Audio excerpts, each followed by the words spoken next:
The sun shone brightly over Murtala Muhammad International Airport in Lagos as Daniel and Amaka Okafor prepared to board their flight. The newlyweds, both beaming with excitement, had just celebrated a lavish wedding attended by hundreds of guests. Their honeymoon destination? Zanzibar, a tropical paradise off the coast of Tanzania, famous for its white sandy beaches, crystal clear waters, and exotic spice plantations. For Amaka, this trip was a dream come true. At 27 years old, she had built a successful career as a fashion designer, creating bespoke outfits for elite clients in Lagos. She was ambitious, vibrant, and full of life. Marrying Daniel felt like the next chapter in her fairy tale journey. Daniel, 32 years old, was a well-established businessman in the oil and gas sector. He was charming, confident, and wealthy. Everything Amaka had wanted in a husband. He was protective, sometimes overly so, but Amaka had convinced herself it was just his way of loving her deeply. As they settled into their first-class seats, Amaka took a selfie, flashing her engagement ring and captioning it, "Honeymoon mode activated. Zanzibar, here we come." Her friends flooded the comments with heart emojis and congratulations. To the world, they were the perfect couple, young, beautiful, and deeply in love. But beneath the surface, cracks had already started to show. While the wedding had been grand, a few close friends had noticed the tension between the couple. Love is about compromise, right? The couple landed at Abeid Amani Karume International Airport in Zanzibar just before sunset.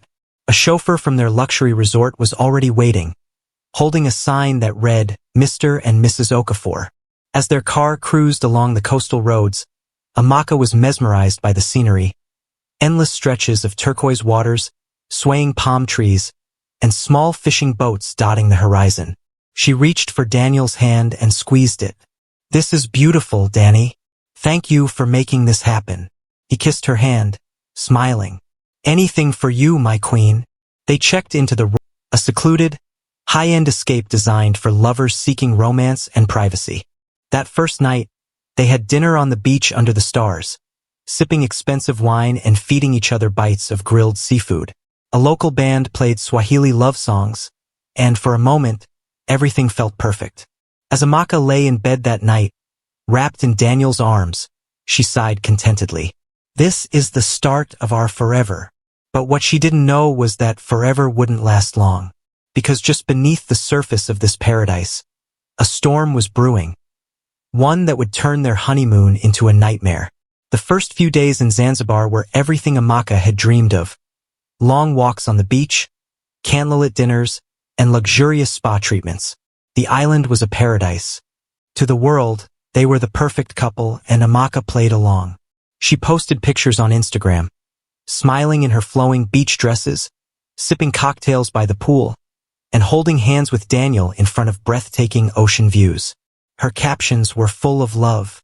"My forever, my king. No place I'd rather be than in his arms." But behind the filters and perfect poses, the cracks in their marriage were growing deeper.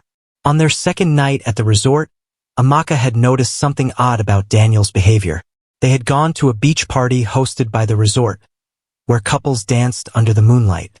Amaka was laughing with a group of tourists when Daniel pulled her aside, his grip tight on her arm. "Why are you laughing so much with those men?" he demanded. Amaka blinked. "Daniel, I was just being friendly." His jaw clenched. "You're my wife. You shouldn't be entertaining strangers." His tone was sharp, but before she could argue, he forced a smile and led her back to the dance floor. To everyone watching, they were just another happy couple. Later that night, Amaka texted her best friend, Chioma, a short message. "Daniel is acting strange." Chioma replied almost immediately, "What do you mean? Are you okay?" Amaka hesitated. She didn't want to ruin the honeymoon with unnecessary worries. Finally, she typed, "Yeah, I'm fine. It's just little things. Nothing serious." She didn't know then that this was just the beginning. On the fourth day, things escalated. Amaka had just come out of the shower when she noticed Daniel sitting on the bed, scrolling through her phone. "What are you doing?" she asked, wrapping a towel around herself. Daniel didn't even look up. "Who is Uche?" Amaka's stomach dropped. Uche was an old friend from university, a completely harmless connection. He's just a friend, she said carefully. Daniel finally looked at her, his eyes dark and unreadable. Why is he liking all your pictures? And why did he text you before the wedding? Daniel, are you seriously going through my messages? He stood up, holding the phone in his fist. I have the right to. You're my wife, Amaka. I should know who you talk to. Amaka felt her anger rise. This is ridiculous. You're being paranoid. Before she could reach for her phone, he threw it against the wall, shattering the screen. She gasped. Daniel, what the hell? You think I don't see how men look at you?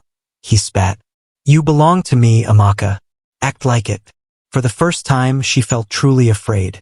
That night, while Daniel slept beside her, Amaka carefully picked up her broken phone and tried to send a message to Chioma. I need to leave. But the screen was unresponsive. She was trapped in paradise, with a man who was becoming a stranger before her eyes. Amaka woke up before dawn, her heart still pounding from the night before. The sound of the waves outside, once soothing, now felt eerie, almost like a warning. Daniel's possessiveness had always been there, but last night was the first time she had truly seen the rage beneath his charm. She glanced at his sleeping figure beside her. His face, so peaceful now, was a stark contrast to the man who had shattered her phone in anger just hours ago. I need to leave. The thought echoed in her mind, but where would she go? They were in a foreign country, in a private villa with no easy escape. She had no working phone, no way to contact anyone. Her stomach churned. Maybe I'm overreacting. Maybe he was just upset. It's our honeymoon. Stress, excitement, everything mixed together. She turned away and forced herself to sleep again. But deep down, she knew the truth. This was no longer the honeymoon she had dreamed of. The next morning, Amaka plastered on a smile as they joined other couples for breakfast at the resort's oceanfront restaurant. Good morning, my love, Daniel said, kissing her cheek. She flinched just slightly, but covered it up by reaching for her coffee. A waiter approached with a tray of fresh fruit, and as Amaka thanked him with a polite smile, she felt Daniel's hand grip her thigh under the table. Why are you smiling at him? He murmured. She froze. Daniel, stop this. Stop what? He said, his voice low but firm. I just don't want you embarrassing me. Be mindful of how you act. Amaka. She didn't argue. Not here. Not in public. Instead, she focused on her plate, pretending nothing was wrong. But inside, she felt like a prisoner.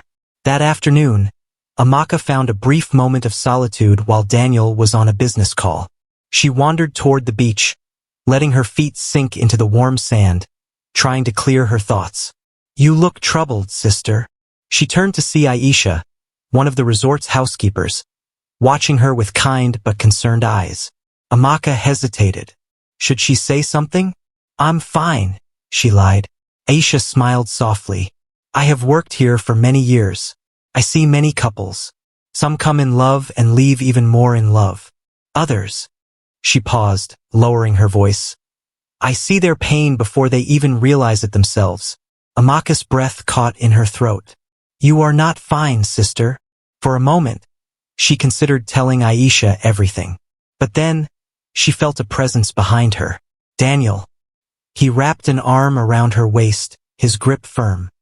Everything okay? My love. Amaka forced a smile. Yes, just enjoying the view. Daniel's eyes flickered to Aisha before he tightened his hold. Good. Let's go back to the room. Aisha's gaze lingered on Amaka for a second longer, as if silently telling her, you are not alone. But as Daniel led her away, Amaka knew one thing for sure. If she didn't leave soon, she might never leave at all. The sun hung low over the horizon, casting a golden glow over the turquoise waters of Zanzibar.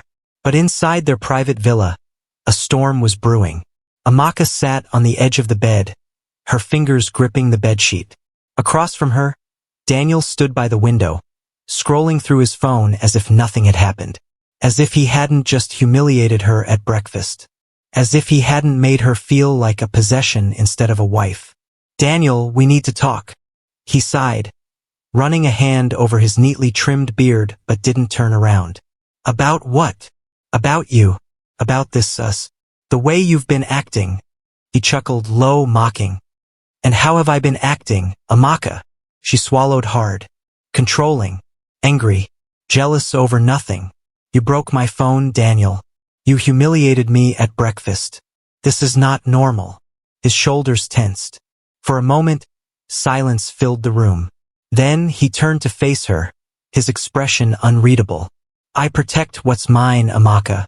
I don't like seeing you act carelessly, smiling at men, chatting with strangers.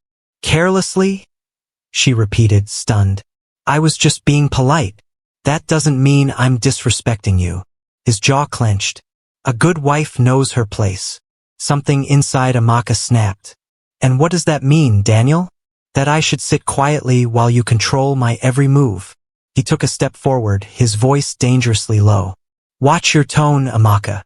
Fear crawled up her spine, but she refused to back down. Or what? He didn't answer. Instead, he grabbed his wallet and keys. I'm going out. Maybe when I come back, you'll remember how to be a respectful wife. Without another word, he walked out and slammed the door behind him. The moment he was gone, Amaka's chest tightened with panic. This wasn't just jealousy. This was control, pure and dangerous. She needed to leave. But how? Her phone was destroyed. She was in a foreign country with no family, no friends, and no way to call for help. Then, she remembered Aisha, the housekeeper who had spoken to her on the beach. She had sensed something was wrong. Maybe she could help. Without wasting time, Amaka grabbed a shawl and hurried out of the villa, heart pounding in her chest. The resort's hallways felt like a maze, but she finally spotted Aisha near the staff quarters, folding fresh towels. Aisha, she whispered urgently. The older woman turned, her eyes widening. Sister, what is wrong? I need help, Amaka pleaded. My husband, he's not the man I thought he was. I need to leave before something happens. Aisha glanced around before lowering her voice. You are sure? Yes. Amaka's voice cracked. I'm afraid of what he might do next. Aisha nodded, her face grim. There is a way, but we must be careful. Hope flickered inside Amaka. Please help me. But neither of them noticed the shadow lurking behind the corner. Daniel was watching, and he had heard everything. Amaka's heart raced as Aisha whispered instructions, her voice calm but urgent. There is a bus that leaves for the mainland in the morning. I can get you on it. But you must be ready before sunrise. Amaka nodded, gripping Aisha's hands. Thank you. I'll do whatever it takes. She turned to leave, hope flickering in her chest. But the moment she stepped into the hallway, she froze. Daniel stood a few feet away, arms crossed, his face a mask of cold fury. For a brief second, neither of them moved. Then, in a slow, measured voice, he said, Going somewhere, my love? Amaka's throat went dry. She forced a shaky laugh, hoping to play it off. I was just talking to Aisha about something. Daniel's eyes flickered past her to the housekeeper, who quickly looked down, avoiding his gaze. Aisha, he said smoothly, his voice dripping with false charm. Thank you for taking care of my wife, but I'll handle things from here. Amaka felt a cold dread settle in her stomach. She knew that tone, calm on the surface, but filled with a quiet, simmering rage. She turned to Aisha, silently pleading with her. But the older woman only gave a slight nod before retreating down the hallway. There was nothing she could do now without putting herself in danger. Come, Amaka, Daniel said, reaching for her wrist. His grip was firm, almost painful. Daniel, let's talk about this, she whispered, trying to keep her voice steady. He leaned in, his breath hot against her ear. I said, come with me. She had no choice. With every step back to their villa, she felt like she was walking toward her own grave. The moment they were inside, Daniel locked the door. Amaka's pulse spiked. Daniel, please. He whirled around, eyes blazing. You were going to leave me? She swallowed hard. You scared me, Daniel. I just needed some space. He let out a bitter laugh. Space? You're my wife, Amaka.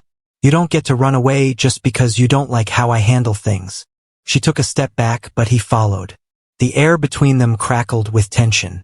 I love you, she tried, her voice shaking. But this isn't love, Daniel. His expression darkened. You don't get to decide that. Then he slapped her. The force sent her staggering backward, pain exploding across her cheek. For a moment, she just stood there, stunned. He had never hit her before. Not during their courtship, not even when his jealousy had gotten bad. Tears filled her eyes, but she refused to let them fall. You hit me, she whispered. Daniel stared at his hand like even he was shocked by what he had done. But the moment passed quickly. His face hardened. You made me do it. Amaka sucked in a sharp breath. This was it. The mask was off. She had to get out now. Her eyes darted toward the door, but before she could move, Daniel lunged. He grabbed her by the shoulders, shaking her. You're my wife. Do you hear me? You belong to me. Terror flooded through her. Daniel, let me go. But he wasn't listening anymore. His grip tightened. His breaths came out in ragged bursts. Then he pushed her. She stumbled backward, her foot catching the edge of the bed. She fell hard, hitting the bedside table, knocking over a glass that shattered on the floor. For a moment, there was only silence. Then Daniel took a slow step forward. Look what you made me do, he murmured. Amaka scrambled to her feet. She needed to get out before it was too late. But Daniel was already blocking the door. And this time, he wasn't going to let her go. Amaka's heart pounded as she backed away, her eyes darting around the room for an escape. There was none. Daniel stood between her and the only exit, his chest rising and falling with barely contained rage. She could still feel the sting of his slap, the burning pain in her back where she had hit the bedside table. But now none of that mattered. She had to get out before he did something worse. Daniel, please. She tried again, her voice shaking. Let's just calm down and talk. He let out a bitter laugh. Talk? You were planning to leave me. Amaka, after everything I've done for you. You don't own me, she said through gritted teeth. Something in his eyes shifted. A dangerous flicker. Oh, but I do. You said your vows, didn't you? Till death do us part. A chill ran down her spine. Daniel, you're scaring me. His jaw clenched. Good. Then he lunged. Amaka barely had time to react. She ducked as he swung at her, his fist grazing her shoulder. She stumbled backward, grabbing the bedside lamp and hurling it at him. It shattered against his chest, making him roar in anger. She sprinted toward the bathroom, slamming the door behind her and locking it just as he crashed into it. Open the door, Amaka. She pressed both hands over her mouth to muffle her sobs. Think. Her eyes darted around the small space. There was a tiny window too small to climb through. The only weapon she had was a glass cup on the sink. Another bang. The door shook violently. You can't hide from me, Daniel bellowed. You're my wife. You belong to me. Amaka forced herself to breathe. If she didn't act now, she might not survive. Her fingers tightened around the glass cup. Then the door burst open. Daniel charged in, eyes wild with fury. Amaka swung the glass with all her strength, smashing it against his face. He let out a cry of pain, clutching his bleeding cheek. It was her only chance. She shoved past him, sprinting out of the bathroom and toward the door. Her fingers fumbled with the lock, but before she could turn it, Daniel grabbed her from behind. You're not going anywhere, he snarled, yanking her backward. She screamed, kicking and clawing at him, but he was too strong. Daniel threw her against the dresser, making her gasp in pain. His face was twisted with pure rage now, blood dripping from the gash on his cheek. You ruined everything, he growled. Daniel, please. He didn't listen. He grabbed her by the throat. Amaka's eyes widened in terror as his fingers tightened. You think you can leave me? He hissed. You're mine, Amaka. And if I can't have you. She clawed at his hands, struggling for air. Black spots danced in her vision. She was slipping. "Daniel, please." But his grip only tightened. The last thing Amaka saw was his face, twisted, unrecognizable, before everything faded to darkness. The villa was eerily silent now, except for the sound of Daniel's ragged breathing. He loosened his grip and let go. Amaka's body slumped to the floor, motionless. Her eyes, once filled with life, stared blankly at the ceiling.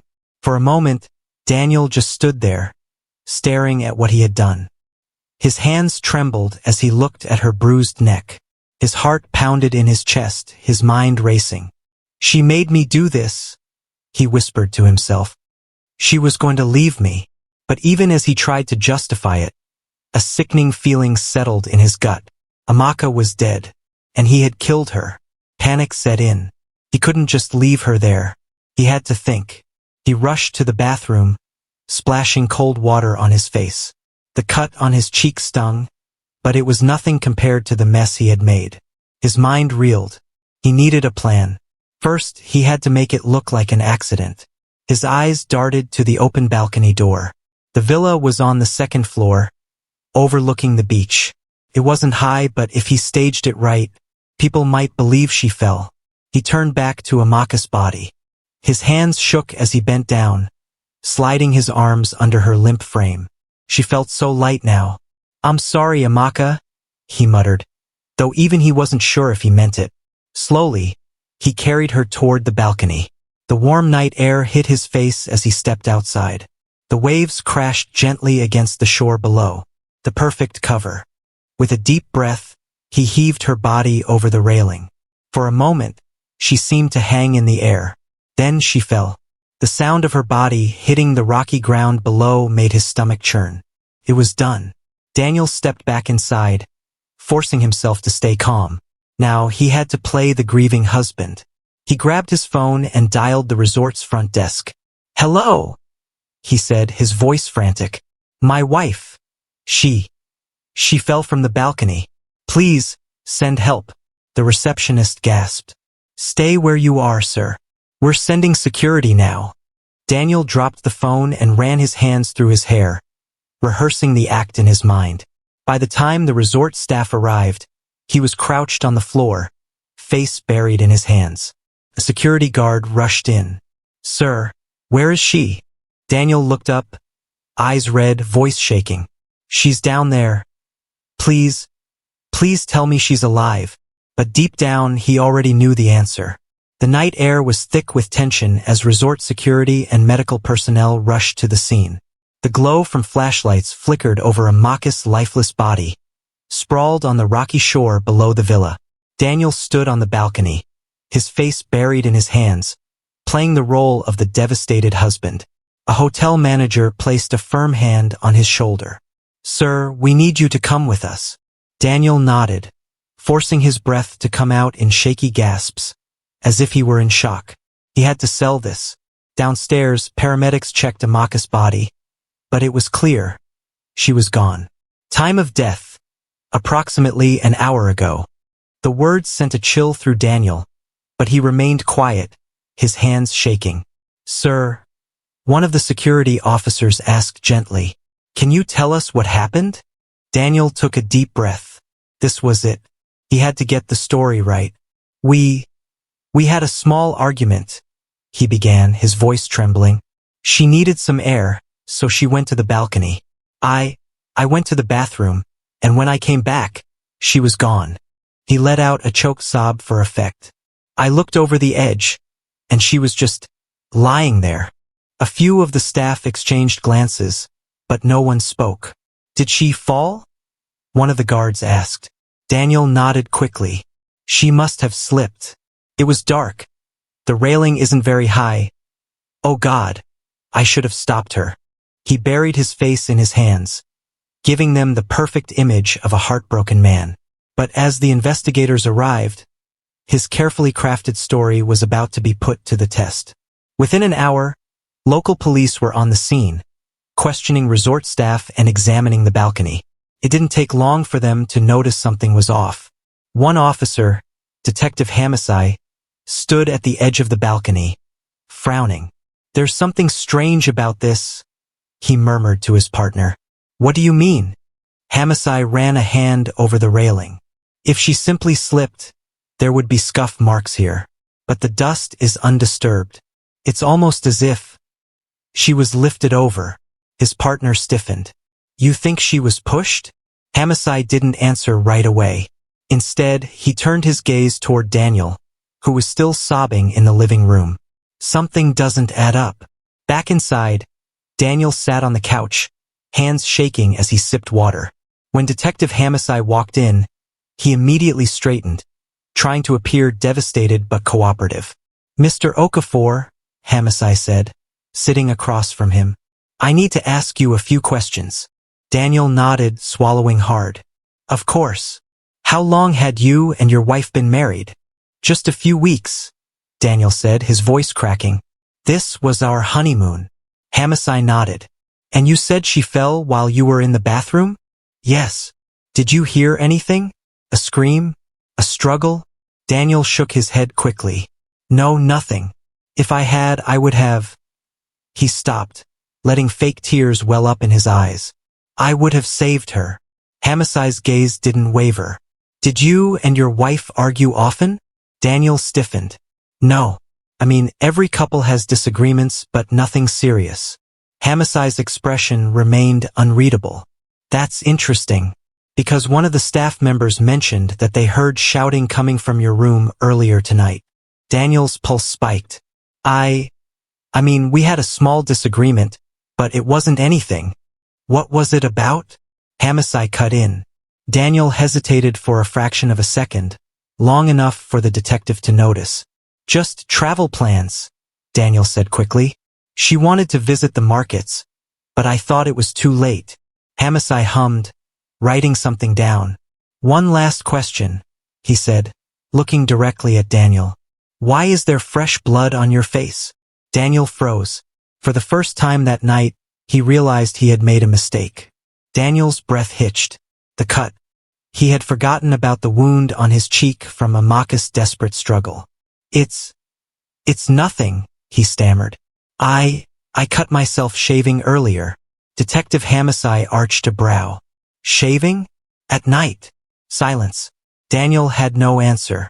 Hamasai leaned in. Sir, I need you to come with us to the station for further questioning. But deep down he knew they were closing in. At the police station, Daniel sat in a cold interrogation room, his hands clenched into fists. Across from him, Detective Hamasai flipped through his notes. Your wife fell. Yet there are no signs of a struggle on the balcony. Daniel swallowed hard. I don't know what happened. Maybe she lost her balance. Hamasai didn't blink. Then explain the bruises on her neck. Daniel's blood ran cold. The autopsy will tell us everything, Hamasai continued. Would you like to change your story now? Daniel shook his head. But inside, he knew it was over. The autopsy report came in fast. Amaka had been strangled. Bruising on her neck, burst blood vessels in her eyes. Clear signs of homicide. Detective Hamasai confronted Daniel with the evidence. She didn't fall, Mr. Okafor. You killed her. Daniel's facade crumbled. His hands trembled, his breathing uneven. It was an accident, he whispered. But there was no escaping the truth now. The dream vacation had become a nightmare, one that would haunt him forever. Faced with undeniable evidence, Daniel finally broke. Tears streamed down his face as he whispered, I didn't mean to kill her. We argued. She said she was leaving me. I just lost control. Detective Hamasai remained unmoved. You strangled your wife, then staged a fall. That's murder, Daniel. Daniel buried his face in his hands. There was no escape. His fate was sealed. Daniel stood in a packed Zanzibar courtroom, his face pale as the judge read the verdict. Guilty of murder. His legs felt weak. Life in prison. Amaka's family wept. Justice served. As officers led him away, reality sank in. His dream life was over.